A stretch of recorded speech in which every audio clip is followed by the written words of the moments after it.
नमस्कार, cook with तेजस्वीमध्ये तुमचे खूप खूप स्वागत आहे. आज मी बनवणार आहे शेवग्याच्या शेंगा टाकून वाटण बनवून केलेली तिखट डाळ.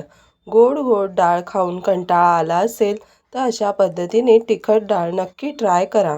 मला खात्री आहे तुम्हाला नक्की आवडणार. चला तर मग रेसिपीला सुरुवात करूया.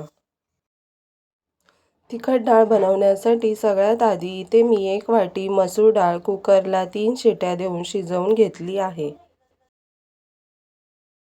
वाटण बनवण्यासाठी इथे मी 2 मीडियम साईजचे कांदे घेतले आहेत. 7-8 लसूण पाकळ्या आणि खोबरे किसून घेतले आहे. हे सर्व साहित्य मी तेलावर परतून घेतले आहे आणि आता ते एका मिक्सरच्या भांड्यात काढून त्यामध्ये थोडेसे जिरे आणि 2 मिरच्या टाकून मसाला, मीठ, हळद टाकून वाटून घ्यायचे आहे. वाटण आता तयार आहे. चला तर मग आता हे वाटण आपण फोडणीला द्यायची तयारी करूया. इथे मी 1 पळी तेल तापवून घेतले आहे. तेल तापल्यावर त्यामध्ये कढीपत्ता आणि 1 चिमूटभर हिंगची फोडणी देऊन घ्यायची आहे. फोडणी छान तडतडली की त्यामध्ये जे वाटण तयार करून घेतलेले ते तेलामध्ये व्यवस्थित परतून घ्यायचे आहे.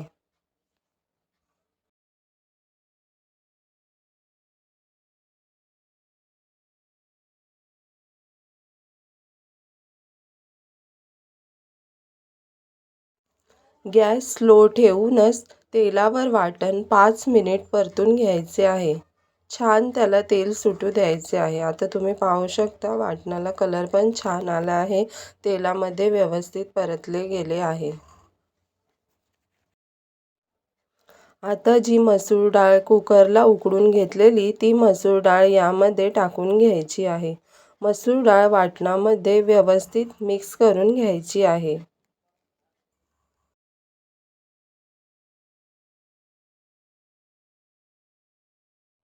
वाटणामध्ये डाळ व्यवस्थित मिक्स करून झाल्यावर इथे मी 3 शेवग्याच्या शेंगा साफ करून घेतल्या होत्या. त्या पण आता या डाळीमध्ये टाकून डाळ व्यवस्थित एकत्र करून घ्यायची आहे. आता डाळ आणि शेंगा व्यवस्थित मिक्स करून झाल्यावर इथे गॅस मीडियम फ्लेमवर ठेवून 10 मिनिटांसाठी झाकण ठेवून शिजवून घ्यायचे आहे.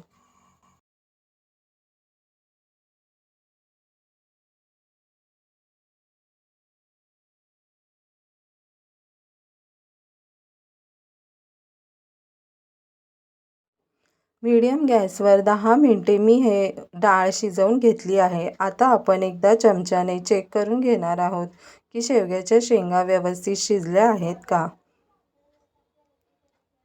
तुम्हीसुद्धा एकदा नक्की ट्राय करून पहा. तुम्हालाही नक्की आवडणार अशा पद्धतीने केलेली तिखट डाळ. आणि ह्या डाळीची चव अजून वाढवण्यासाठी ह्यामध्ये मी आता किचन किंग मसाला टाकत आहे. किचन किंग मसाल्याने डाळीला अजून चव येते. तुमच्याकडे असेल तर टाका, नसेल तर काही हरकत नाही.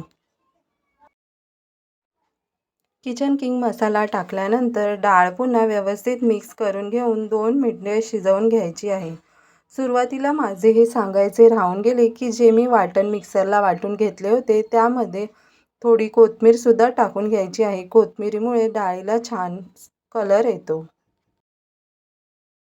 तिखट डाळ खाण्यासाठी तयार आहे. तुम्हीसुद्धा एकदा या पद्धतीने नक्की ट्राय करून बघा. व्हिडिओ पाहिल्याबद्दल खूप खूप धन्यवाद. व्हिडिओला लाईक करा.